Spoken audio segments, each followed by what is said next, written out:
give it some more flair. But yes, my talk is on the booklet. Has the Gospels been changed? And the author of this booklet is Jon Meyer, who is the director of the RC chapter at the University of Kentucky. Do any of you all know him? I know John, and the last guy was Josh Pelletier. He was also staff with Ratio. John's a good guy. He started off in Michigan, and now I think he's in Tennessee or Kentucky. You know where he's at? Right. Yeah. So he's the RC director at the chapter of the University of Kentucky, but he is also an academic. He's a scholar, an adjunct professor of philosophy at Eastern Kentucky University. Again, the topic of the booklet is, has the Gospels been changed? And here are his general topics. Who wrote the Gospels? When were the Gospels written? The transmission of the text, the proliferation of the Gospels, and how many copies of the New Testament are there, and why just these Gospels and not others. And so it's a general description that goes a little over 20 pages, and I think it's a really good resource for people to use if they're talking with other students, or if they're in a class on the campus and something comes up. This would be good to have in your satchel to pull out and use as a resource if somebody attacks the New Testament. So he starts out the booklet by demonstrating the far-reaching effects of Christianity on Western civilization, to include the establishment of hospitals, universities. You know, these were things that weren't thought of until Christianity became the dominant culture early on in Western European culture. He then discusses the central claims the New Testament makes about Jesus being God incarnate. Even though we have information outside of the Bible about Jesus Christ, the main source of information about this, about Jesus Christ, comes from the Holy Bible. Thus, here's the tension. If the Bible is unreliable, then Christians do have a problem. And because of the skeptical attacks on the Bible by skeptics, Meyer believes the question, is the Bible reliable, is a very important question to answer. And he delves into it. So he starts off on his quest by trying to establish who wrote the Gospels. So a little bit of evidences he uses. He starts out with Mark.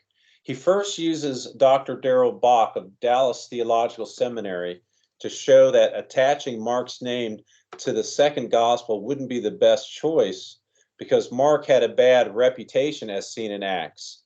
Thus, if somebody wanted to make up a story of who wrote the gospel that would be believable and accepted, well, they wouldn't use Mark because he had a couple of scuffs on his record. And according to Bock, related to that, Mark caused a split between Paul and Barnabas, and also failed to survive this first missionary journey with Paul. So why would you use him? You could use many other different candidates, right? So he goes into Luke.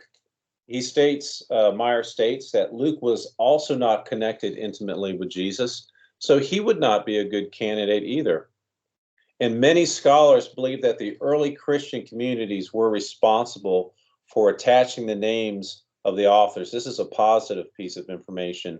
The Gospels were anonymous, the skeptics will say, but Meyer infers that if the Gospels were truly anonymous, then there would be other names attached to the Gospels other than the traditional names we have. You would have a whole confluence of any number of people, but we don't have that. We have this very narrow and tight tradition of who wrote the Gospels coming from the early church. They are uniformly attributed to the authors. And he gives evidence for the authorships of the Gospels. And he does this by pointing to the early church fathers as testifying of the authorship of our Gospels. So he's kind of delves into history. And I really think this is effective when you go outside of the Bible and look at these early church fathers like he does.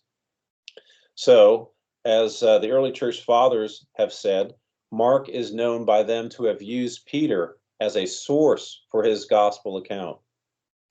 Also, in addition to that, Luke was a close companion of Paul. The early church fathers stated this unanimously. They all, or many of them, discussed Luke being a close companion of the Apostle Paul, and that Matthew wrote his own gospel according to these early church fathers as well. And John wrote his gospel at the urging of his friends, these early church leaders state. So church fathers such as Irenaeus and Papias are just some of who testify to us from as early as the 1st and 2nd centuries. And there is no other reliable tradition of authorship again. It's only these 4. If there was really some true question about it, then you would have a whole multiplicity of different authors coming up to us from the early days of the early church, but you don't have that at all. Excuse me. When were the Gospels written is the second point. And Meyer argues against skeptical theories that the first 3 Gospels were written after 70 AD. He states that they assume that the books were written after this date because Jesus predicts the destruction of the temple in each of the 3 Gospels. But how could Jesus have known about this from a naturalistic perspective? The skeptics say he couldn't.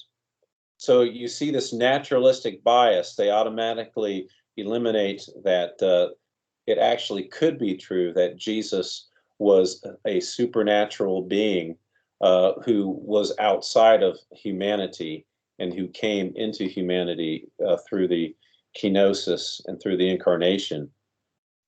But because of circumstantial evidence coming from the writing of Acts, Luke could not have written the gospel after 70 AD because Paul's death and that of Peter are not mentioned in Acts. And surely these 2 great momentous occasions would have been mentioned in Luke's gospel. Thus, many believe that Luke was written in the late 50s. And Meyer uses the early church fathers' writings to show that the Gospel of Matthew was most likely written between 60 and 65 AD. Relating to Mark, he puts the Gospel, many scholars put it in the early 50s. And these same authors put the Gospel of John anywhere from between 70 to 90 AD, which would be within the lifetime of the traditional authors. Moving on to his third point, the transmission of the text. Meyer's central question here is, how do we know that the Gospels have not been corrupted through time?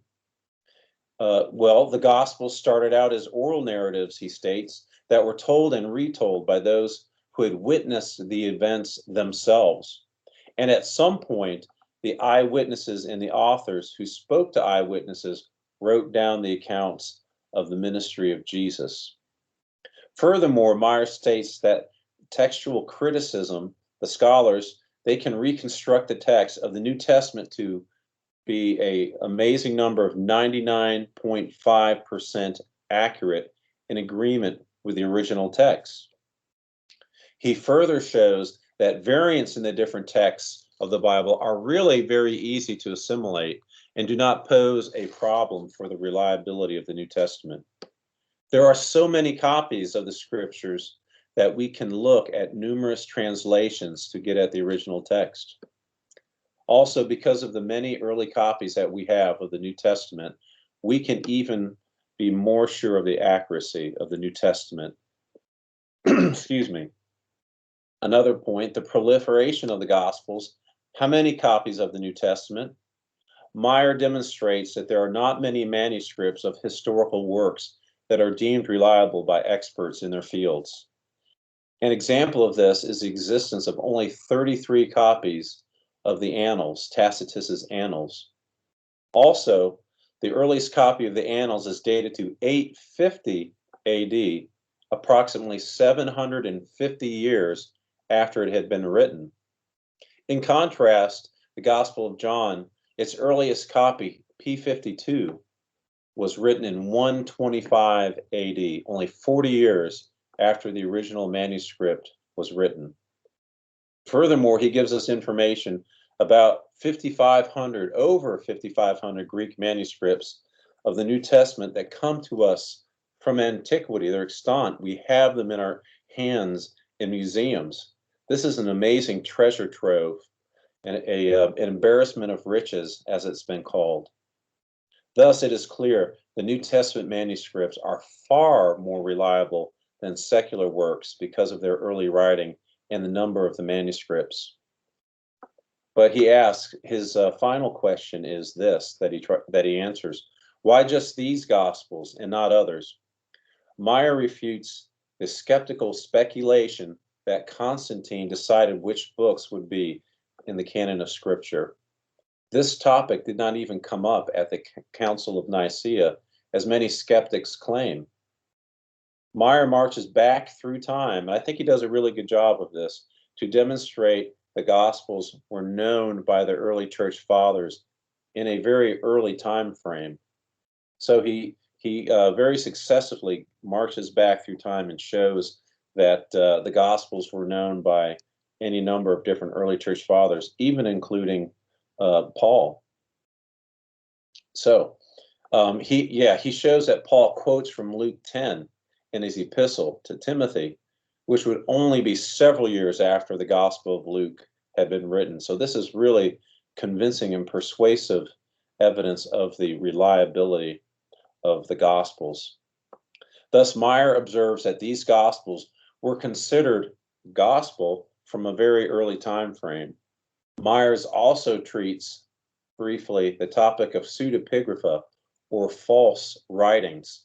The other Gospels were written from a Gnostic perspective, and he explores this somewhat, what these Gnostic principles would be that were so opposed to traditional early Christianity, the doctrine of early Christians. The earliest of these Gospels, the pseudepigrapha, or the other Gospels, were written 100 years after the death of Jesus and do not have the historical markers that the traditional Gospels do. Meyer also shows that the early church fathers knew of these false Gospels and wrote against them, which I thought was very interesting because I basically knew the information about the pseudepigrapha, but what I didn't know was that the early church fathers also commented frequently on the pseudepigrapha as well. So Meyer gives a review at the end to show the reliability of the Gospels because of all of the aforementioned reasons. Thus, we can know that the Gospels have not been changed and can be relied upon as reliable. Thank you, guys.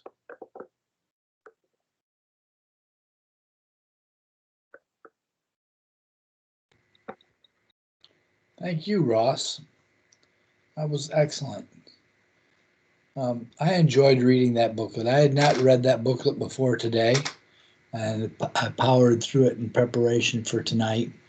But I thought your summary was really, really well done, and it hit all the main points. I like his writing style, and I think you do see his scholarship there, as you mentioned earlier. Some of the stuff on the pseudepigrapha for the layman or the freshman or sophomore may have watched the Da Vinci Code. They may not know how to pronounce pseudepigrapha, but they know they know the assumptions of movies like that and what they may hear in a Bible as literature class, and it doesn't have the clarity that John brings in abbreviated form. And I thought you drew that out really well. Did you have a comment, Mark or David, if you're able to? Right, Ross, I appreciate the presentation. I appreciate that you went over the different points of the booklet that were really important. And I'm glad also that both the author and yourself were summarizing that mythology that people keep inventing about Constantine, and even to the point where they might even say, oh, it was all cobbled together at that time, maybe 300. But even if it was 300, you look at this history, it is so careful. Yes, I mean, we weren't there with video cameras to find when exactly somebody wrote something, and was it all done in one day? I don't know. But the history is, as far as an ancient document, is so far superior to contemporary documents or even to competitive documents, other holy writings that are out there. So for Christians, yes, I mean, I think we need to know about our document first and find out what the strength of that is. when I was coming to faith myself as a Christian, some of these questions were among the ones I was asking. And I got to a point where I didn't want to become a scholar in this area, because it seems like every year there's new information that comes out with the discovery of new manuscripts and, you know, historical and archaeological evidence. But it's a field that continues to grow in terms of deeper knowledge. And I appreciate this summary, and especially for students that may have similar questions that I did when I was 19. Excellent. I think what he did is he sort of leaves you hungering for more. So once you read his scholarship and read these general points that he makes, it's like, oh gosh, I want more. So I think he has a really good resource here. This is not something that you would take, to read before you go to bed, as like a little story. This is more of a serious resource. But what I appreciate it too is, if you go into it more, and you do delve into it deeper, like this does make you want to hunger to go deeper. There's so much interesting information that he sort of whets your appetite to, so it makes you want to dive into the deep end of the pool. At the risk of going to the superficial, I have had college students, typically freshmen, sophomores, say, because of the whole ethnicity-centric way of thinking these days, say, how can you believe that these books were written in New Testament times in the Middle East by a guy named Matt and Luke and John and Mark? And, all right, look, it was written in Greek, and Matt is Matthias, probably named after Judas Maccabees, and Lucan is Lucan. Ionias is how we translate into English their names so that it reads easily. It's such a simple thing, and yet people that don't know Greek, for instance, they're dumbfounded by that. You really think Matt, Luke, and John got together and where do they get these Angloized names? Sometimes it can be that simple, but I do agree it makes you want to go deeper, more into Darrell Bach, or into, who is the guy you mentioned, Blomberg, or some of these other sources, or F.F. Bruce. Wallace, etc. One other interesting thing, when I was looking into these lists, is that doing a little bit deeper research, is you even have heretics that are actually testifying about who wrote our Gospels, which I think is actually sort of humorous, but it also lends reliability as well. When you have heretics agreeing, well, yeah, these guys wrote the Gospels. Even when you rightly understand what Bart Ehrman is saying is a variant. Thanks so much for sharing, Ross. Really appreciate it.